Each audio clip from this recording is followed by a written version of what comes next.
Hey, everybody, welcome to another episode of Affording Your Life. This is Keith Ellison, your Minnesota Attorney General and the People's Lawyer. You know, this podcast, Affording Your Life, is about working class economics. It's about the economics that you deal with every single day. I know you hear podcasts on, the Fed funds rate or the Dow Jones Industrial Average, the AI share price and all that kind of stuff. You're not sure what it all means. Affording Your Life helps you understand what it all means. And that's what this program is dedicated to. News you can use, working class economics. Now, this past weekend, over 100,000, many as 200,000 by some estimates, gathered at the state capitol for the third No Kings Rally. National organizers chose Minnesota's No Kings Rally as America's flagship event that day to highlight the courage and resistance of Minnesotans and what they showed during Operation Metro Surge.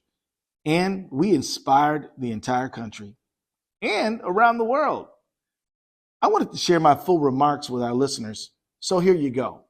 You know, brothers and sisters, last time I was here with you, right here, it was June 14th, and it was hot outside. And earlier that morning, we had lost our beloved sister, Melissa Hortman, and her husband, Mark. And I just want to let you know that that loss has remained with me, and I'm sure it's remained with you. And at this time, we also have to remember Renee Good and Alex Preddy. I want you to keep in your heart and your prayers Victor Manuel Diaz, who died in custody. I want you to think about Liam Conejo Ramos. I want you to think about a young man named Julio Sosa Solis, who did not die but was shot. I want you to think about all of us and the price that we paid in order to kick ISIS ass out of our state. And the lesson is very simple, friends. Freedom isn't free, and some of us have to pay the dearest cost for the sake of freedom. And we don't want them to pay it. We wish they would never have to pay it, but you can only get rid of tyrants and you can only defeat tyranny if your love of freedom is so great that you will risk what you have to for your neighbors. That is what it means to me to live in a free society. That's what it means to live free, to be willing to go to the mat, to go to the wall for those you love and care about. But I want you to know, as your Minnesota Attorney General, that justice is not optional. Accountability is coming, and the names of our neighbors and our loved ones will never be forgotten. You might have noticed that me and Mary Moriarty had to file a lawsuit last week. We were suing the federal government to make sure that they give us the rest of the damn file. We're not going to let them hang on to the file, say they're not going to investigate, and that's it. That ain't it by a far sight. And I want you to know that we will never back down. We will never quit. You know, friends, I was in Alabama on March 7th with about 100 other Minnesotans, and we went down to Selma, Alabama, because in 1965, that was where inspiration lived. People of all colors and cultures came there, and they've been coming there ever since because brave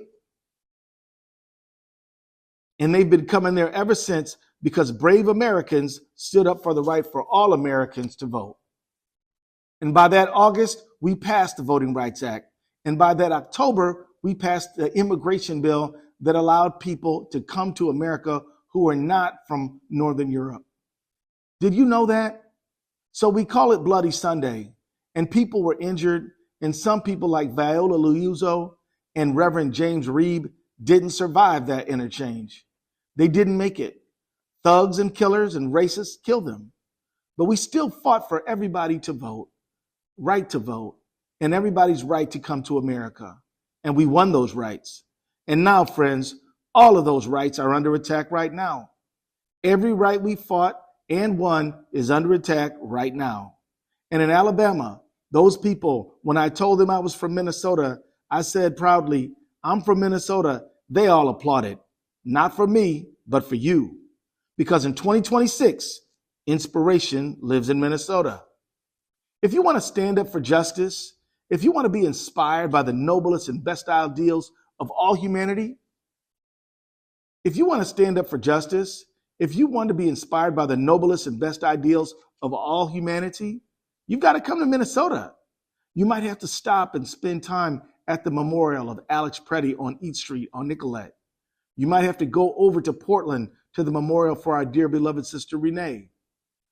But Minnesota, the world looks to you and is inspired by you because of your love and commitment for each other and this country and the principles that hold it up. You are so honored that the JFK Award for Profiles in Courage, well, you won that award. Did you know? Now, they even nominated you for a Nobel Peace Prize, which is more than I can say for certain people I know. But the fact is that you are an inspiration. You are where people come to get inspired. And I just want to thank all of our out-of-town guests who came. Bernie, Joan Baez, Jane Fonda, Tom Morello, all of these amazing labor leaders who've come here. They've come here because they know where inspiration lives in 2026. And it lives right here with you. Now, beloved, let me tell you right now, we've got a few more months until there's a national election. And Trump is scared to death. I'm not here to tell you who to vote for. Hell, you know who to vote for. Vote for the people who vote for your family. Vote for people who don't kill your neighbors. Vote for people who don't throw your neighbors in detention. Vote for people who don't raise taxes on you and drive up your prices. Vote for people who don't start foreign wars after they promised not to. You know what to do, but what we've got to do is to do it. We've got to have the largest turnout in the history of this state has ever known.